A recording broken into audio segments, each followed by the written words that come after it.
They thought it was real, millions did. A calm voice, a familiar smile, a celebrity you'd swear you grew up watching. Gisele Bündchen herself, speaking to camera, promising a new investment app, changing lives in Brazil.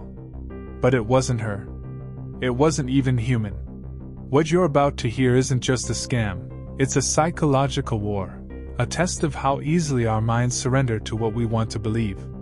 In early 2024, videos of Gisele and other famous Brazilian influencers flooded social media. Perfectly synced lips, authentic voices, every blink aligned with human rhythm.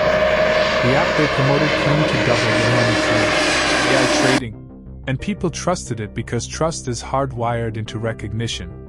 When you see a familiar face, your brain releases oxytocin, the same chemical that tells you a loved one is safe. That's why deepfakes work, they hack our biology. Within weeks, the scammers had pulled in millions of reais before vanishing into encrypted wallets. But the real horror wasn't the money, it was the doubt. People stopped believing their eyes. Couples accused each other of using fake messages, influencers lost credibility overnight, and the Brazilian cybercrime unit called it a national identity crisis. What makes this story more chilling is how ordinary it felt. Every share, every repost, every "this looks legit" comment gave the illusion more power.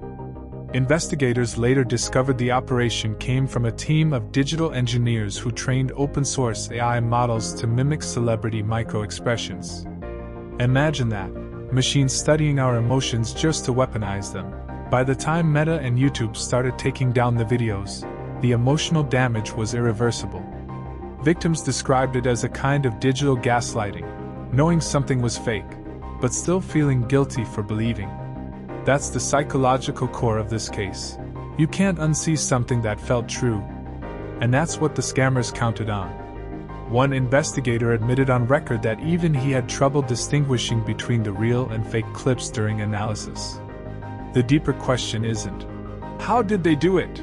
But, what happens next?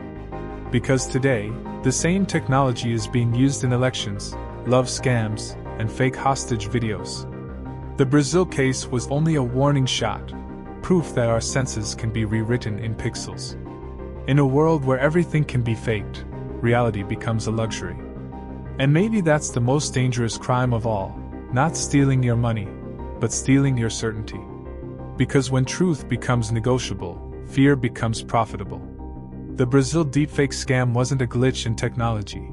It was the beginning of something bigger. A psychological shift that changed how we define real. And as you watch this video, one question should haunt you. When the next familiar face speaks to you through a screen, will you still believe them?